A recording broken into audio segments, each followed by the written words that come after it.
Hi,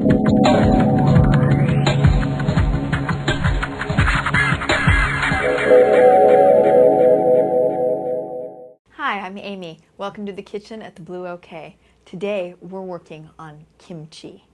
I want to show you how to make kimchi today and what you'll need for this recipe. So you're going to need a lot of cabbage. Great time to make kimchi is when you have extra cabbage in your garden or cabbage is on sale at the grocery store or farmer's market, because we're going to make a 2.5 gallon crock full of kimchi. And to fill up this crock, it's going to take between 8 to 10, sometimes even 12 heads of cabbage if they're small. So if you're making a big batch, invite your friends over to do some chopping and get lots of cabbage. My sauerkraut recipe that I showed you, I'll show you how to make half a crock. When you have less cabbage on hand, you can always make less, even in a big container. But I want to show you how to fill up the whole crock today. So we're using 10 heads of cabbage. We're going to use a little bit of red bell pepper, some grated carrot. I'm using jalapenos today because that's what's in season, but you can use a couple green peppers and a red pepper if you like, or a little bit of green jalapeno and some cayenne, which is the combination I'm using today. Some nice sea salt. I prefer the Himalayan sea salt, rich in minerals, really good for you. We're using some daikon radish today, and of course, no kimchi would be complete without grated ginger and garlic. It's making my mouth water already. Some great smells going on here. And of course, cabbage. So today we're using a combination of Napa cabbage and green savory cabbage. And I just wanted to show you a little bit how to prep the cabbage. The green cabbage, which is the common cabbage you're probably used to seeing, you can just chop and put through a food processor or grate it on a mandolin or even just hand chop it. And the Napa cabbage for kimchi, I like to cut the stalks in squares. That's kind of the traditional way that you see kimchi. Kimchi, if you're not familiar with it, is a fermented food like sauerkraut. It's popular in Korea. It's a spicy sauerkraut, a spicy fermented food, and it typically has lots of ginger, garlic, and spice in it. What I like to do to prep the cabbage is wash it, and then I like to remove any outer leaves that are starting to brown or have any bruising to them, because you really don't want your sauerkraut or your kimchi to start to look bad. You actually want to start with nice fresh cabbage. And then what I like to do for the Napa cabbage is I like to cut the crinkly part, or the top of the head of cabbage, into strips, and then the bottom into squares. So I'm just going to show you that technique really quick, and you can cut out the core of the cabbage as well, especially in the green ones. But the most important part about kimchi and sauerkraut, in my opinion, is the texture. I like to do my sauerkraut really fine. I like to shave it down really fine. And the kimchi, I like it to have a combination of the crinkly strips of cabbage and a few square pieces of Napa cabbage. And I think the more kimchi and sauerkraut you make, you'll find that the texture really is important, and you want to kind of pay attention to what you like. Pay attention to what you're attracted to in the grocery store, and pay attention to just what pleases your eye and what's a appetizing amount to put in your mouth at one time. So that's really kind of the guideline for how to decide how you want to chop or grate your materials, your vegetables. So I cut the daikons in circles. I grated the carrots. I julienned the red bell pepper. I'm cutting out the core of the cabbage right now. And then you'll kind of see, you can do them any shape you want, but you don't want too much going on in your kimchi, or it starts to look a little too busy and unappetizing sometimes. So once you've cut the crinkly part down into strips, you're just going to go for kind of a rectangle or a square shape from the bottom pieces.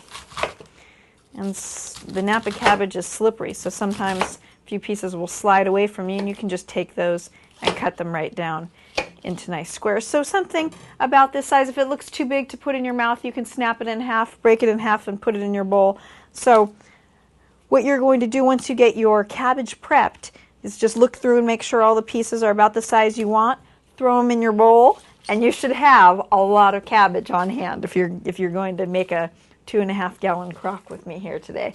If you're making a smaller version, just simply cut the recipe in half or in thirds And another part about making kimchi or sauerkraut is kind of finding out how spicy you like it. Do you like more cabbage in it or other vegetables in it? This is just a suggestion for the vegetables to put in the kimchi, but a lot of vegetables can work in kimchi. So you could use burdock root, or you could use kale, or you could use onion in it. You can use all kinds of different things. What I want to do here is just start to add some of this ginger, some of the garlic.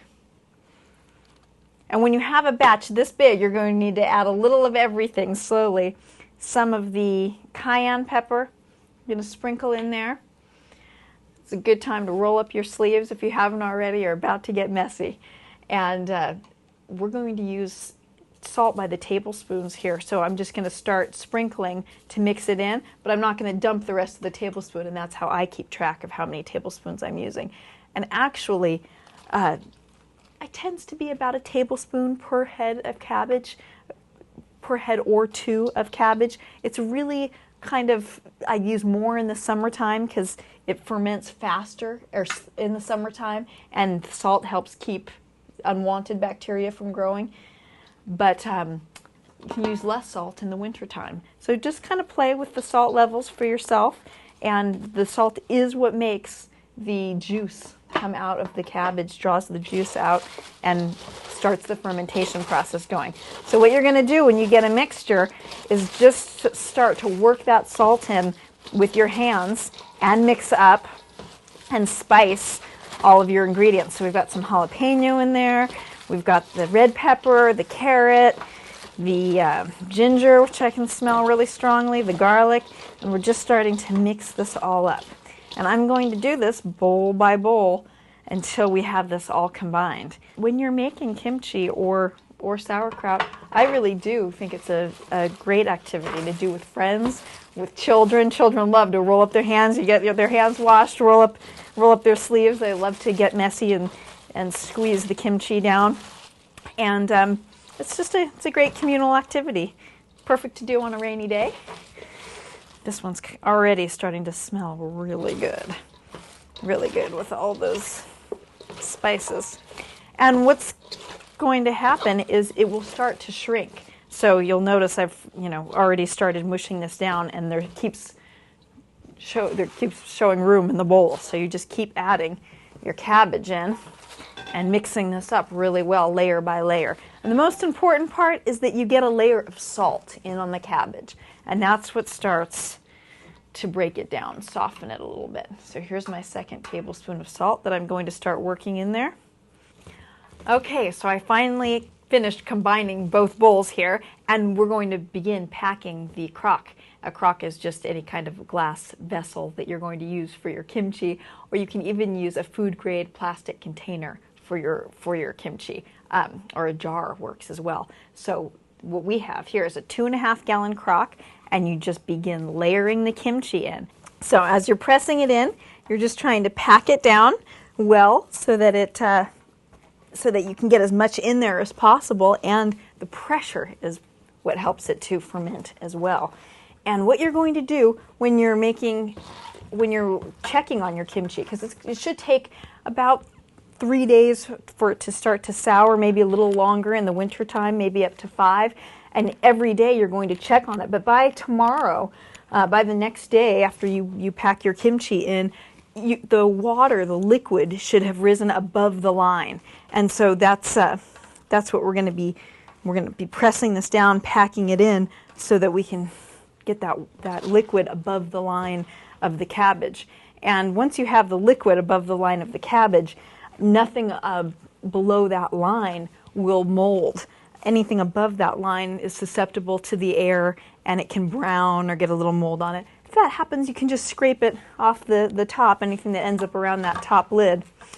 Another thing to know about kimchi, especially when you're making a batch this big, is that when it's ready, which yours might be, you might like the flavor of it after a week, you're going to taste it along the way. And when you like the flavor of it, what you're going to do is you'll be able to take some of it out, maybe take a scoop of it out, take a jar full, and put it in the refrigerator, and let the rest of it keep fermenting In the winter, you can let your kimchi ferment for months. And then once you are almost through your jar of kimchi, what you want to do is save a bowl full and a little bit of the juice to start your next batch, because that will give it a lot of flavor. So when you get that all pressed in, you're just going to wipe the top of the jar down and make sure that it's clean along the top line. So when you've got it, as much as you can fit in your crock packed in there, you can just do a little cleanup along here. And sometimes you might not fill it. You might have less cabbage, in which case you could just take a spatula and kind of push down along the sides.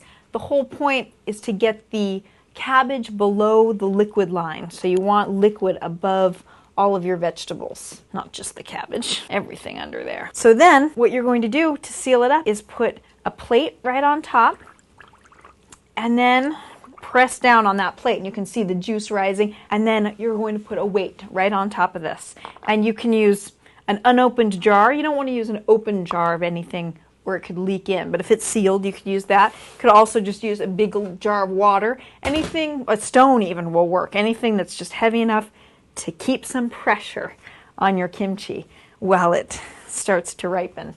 And then I always like to cover mine with a towel, and that just keeps dust, critters in the kitchen, or if you have it in the garage, it keeps everything out of your kimchi. You can even use a big towel and wrap it all up so nothing can get under there. But this is going to stay in my kitchen where I'll have an eye on it.